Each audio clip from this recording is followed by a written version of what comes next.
Welcome to Zen Fits. I haven't given one of my live talks for a while, and I'm coming back to this is in my foyer. This is a big yin yang, and it's got all my spiritual artifacts. The gods and the goddesses and the things that I've picked up along the way and put in my backpack and had scattered all around the house. And now I put them in this. It's a big yin yang, this thing here. Whoops.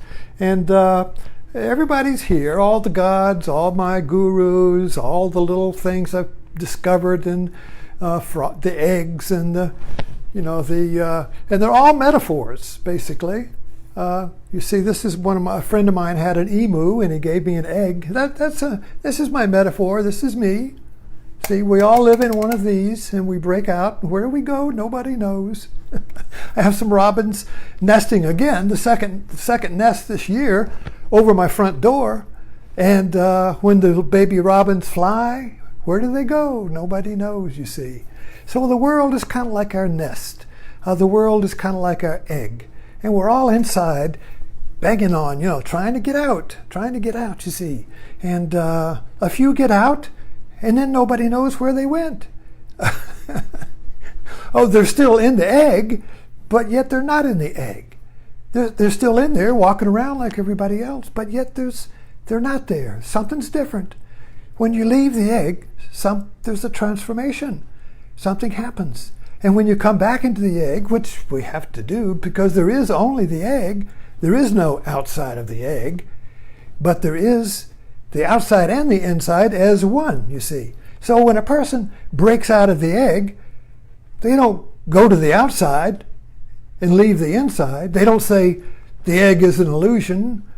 They don't say that nothing exists. They don't say it's all appearances, you see. And they don't say it's not appearances, or it is appearances. There is only the egg, you see. But when you break out of the egg, you are in the egg and not in the egg at the same time. And that is a new way of being in the world. That is a new way of being in yourself. That's a new way of being, and it's indescribable. You can't name it, because if you name it, it's inside the egg. All names and forms are inside the egg. Logic is inside the egg, either or. It's either this or that. Everything is divided into... The egg is Noah's Ark. Everything comes in pairs.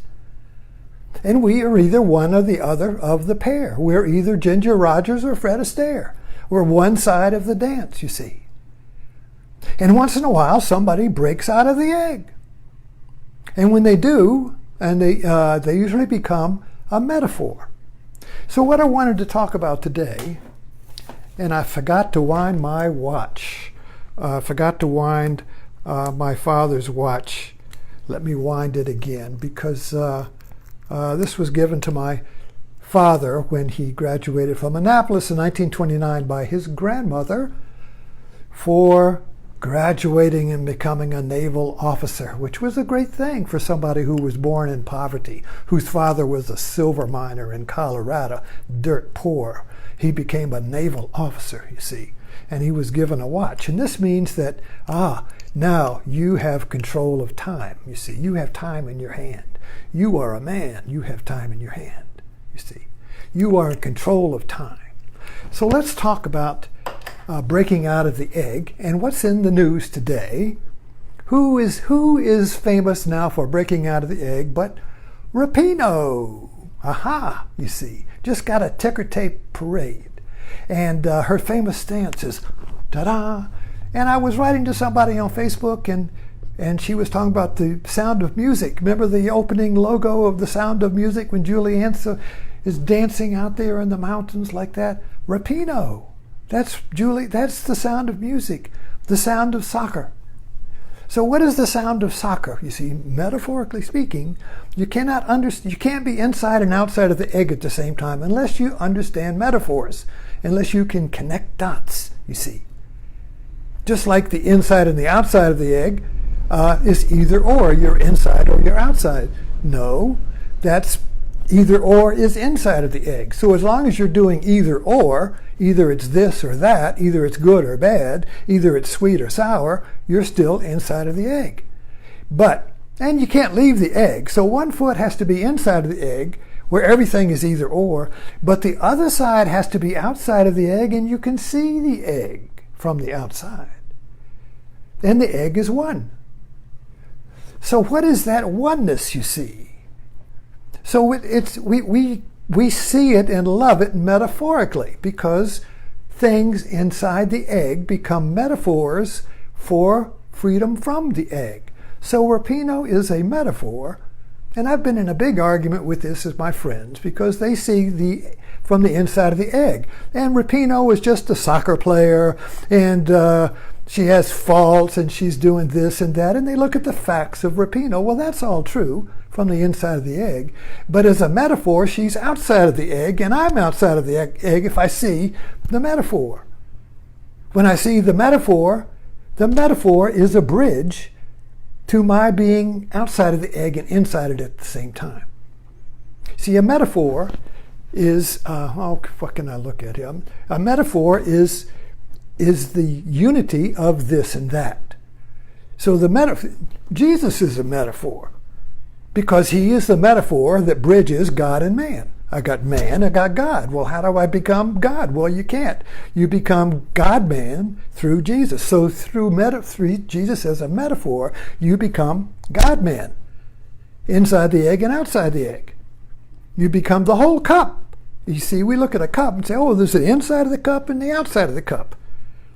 And the outside is different from the inside. And you need the inside to drink from, but you need the outside to hold the inside together. So there's two, yet the cup is one.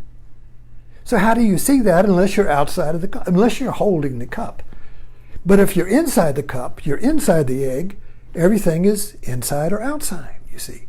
Getting back to Rapinoe, I digress. Keep track of my time here. I'm just getting set up again, so usually I hang my little clock here so I can watch it, because I have control of time, you see. I have the watch. I have my father's watch. But Rapinoe, there she is, you see. What is she celebrating? What is she celebrating? She's celebrating the liberty from the roles assigned to women. Historically, inside of the egg, you see. And the roles assigned to women and men inside the egg is like the roles assigned to you in ballroom dancing. In ballroom dancing, foxtrot, I took lessons when I first got married so I could dance with my wife. But I didn't know how to dance by myself, like in the 60s. You're all doing this, I just self-conscious. I wanted to have a pattern. I wanted to have some steps I could follow. I felt in control there. I felt I knew what I was doing because I had a pattern, you see. But just doing it like that, I just never felt like that. So there's Rapinoe just doing it like that, you see. She's not dancing in the ballroom dance assigned to male and female inside the egg of our culture. You see, our culture is cracking open. You see, our cultural egg is cracking open, and people are discovering what it's like to be outside of the egg. And those inside of the egg say, wait a minute, come back in the egg, you're killing me. You see. So those inside the egg are threatened by those who step outside of the egg. So we crucify them. So people crucify Rapinoe because she's stepping outside of the egg, you see. How dare she celebrate winning? She should be humble. She should be demurring to the team. She should be, please forgive me for winning. Forgive me for winning, you see. Trump, we like Trump. He's outside the egg. He doesn't apologize for anything. He doesn't ask for forgiveness, you see. Trump and Rapinoe, same dance, you see. Outside the egg, outside of political correctness. Rapinoe says, motherfucker at the parade. She says, I'm not going to the fucking White House. Not politically correct. Not feminine, you see. Not dancing according to Fred Astaire's dance steps, according to the foxtrot or the waltz. Pick your dance, you see, but the dance is inside the egg. You got to dance inside the egg to a pattern, you see. And patterns are assigned by history, by the conditioning of our civilization. And they're very strong, these patterns. particularly the patterns of how men and women dance together, you see. But that's breaking apart, you see. It started in the 50s and the 60s, remember, when you twist, and suddenly couples were on Soul Train or whatever. The kids were dancing apart. What is that? They weren't doing the waltz. They weren't doing the foxtrot. They weren't doing these tango, all of these dances inside the egg. They were dancing separate but equal. Sometimes you didn't even have a partner. What's that, you see? And the men are kind of like, kids were doing it, but go to a wedding reception. I used to be I was still the wedding photographer. The wedding reception was really great. Put on the music, and the women would jump in there, and they're just going. They don't need men. They're just dancing, and the men are kind of like standing on the side, you know. And the women are going, come on into the sound, come on into the sound, surrender to the sound of music. I need more liquor. I'm embarrassed. I don't know how to, I can't get in touch with my body. I'm all in my head, you see. I know what patterns are. I follow the steps. Give me some steps to follow. I'm fine, but take away the pattern, take away the dance. I don't know what I'm doing, you see. Finally, you get enough alcohol and they jump in and they're going, you see.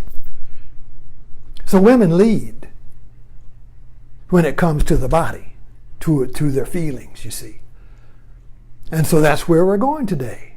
That's why women are rising. Women know how to lead when it comes to the body, when it comes to feeling, when it comes to context, you see. But getting back to Rapinoe, before I run out of time here, what drives people crazy about her as a role model is that she is not apologetic and that she is demanding equal pay, equal value for men. And another thing, she demonstrated that under pressure, now, you know, when you're playing World Cup, you're under pressure. The whole world is watching. You think, take it Facebook Live here. There's a certain amount of pressure here because I don't know how many people are watching me. I'm standing in front of an audience, like in a theater, and the lights blind me so I can't see who's there. The theater might be empty. There might be one person there. There might be 1,000 people there. I don't know. So I'm talking to you. I don't know how many people are there. But do I feel stage fright? Oh. Am I freezing up, you see? No. I'm Rapinoe. I'm in the World Cup soccer, spontaneous in the light, spontaneous in the glare of people looking at you, spontaneous without the fear of what people will think. So this has been the fear that has kept women inside the egg, letting the men lead, fear of what people will think. So shame and guilt is the instrument that keeps women inside the egg of conformity. You see, in the missionary position. Shame. And you can see it everywhere, subtly, overtly. Well, how dare she? You know, she should be, Hillary experienced the same thing. Hillary, she should be in the kitchen baking cookies. She shouldn't be out there trying to exercise power like a man. You see, only men can exercise power. Women support men. Women support their power. They lead from behind, you see. They're not in the foreground, but there was Rapinoe in the foreground, exhilarating, joyous in the spontaneity of being free from the egg, you see. That's the joy, the liberation from the egg. So whatever you are doing in your life, you see, become aware of the egg and the division that the egg causes. The egg creates division into this and that. I'm this, you're that, I'm better than you. It's a seesaw. The egg creates a seesaw in the playground where I've got to be up because you're down. If I'm down and you're up, I've got to get you down again so I can be up. I've got to be up all the time, but I can't because the seesaw exchanges up and down, you see. Who's outside of the egg? The mother sitting on the park playground bench watching the kids on the seesaw inside the egg, you see. She likes watching the kids on the seesaw. But when she says it's time for dinner, the kids leave the seesaw and go home to dinner. You see. So it's kind of like Rapinoe and the metaphors of people outside of the egg are calling us to leave the seesaw and come home to dinner. Come home to your true nature. Come home to your liberation and to your joy, you see. And leave the up and down, the in and out, the inside and the outside, and the fight, and the opinions, and the argument, and the morality, and all of this, all of the judgment and forgiveness, and all of that stuff, you see. It's still there. You still got to be in the egg. But you see it from a different position. You see it from a different viewpoint while you're in it, you see. Thanks for dropping in, and I'll see you next time if there is a next time. How do you turn this thing off? I forgot. Okay, there you go.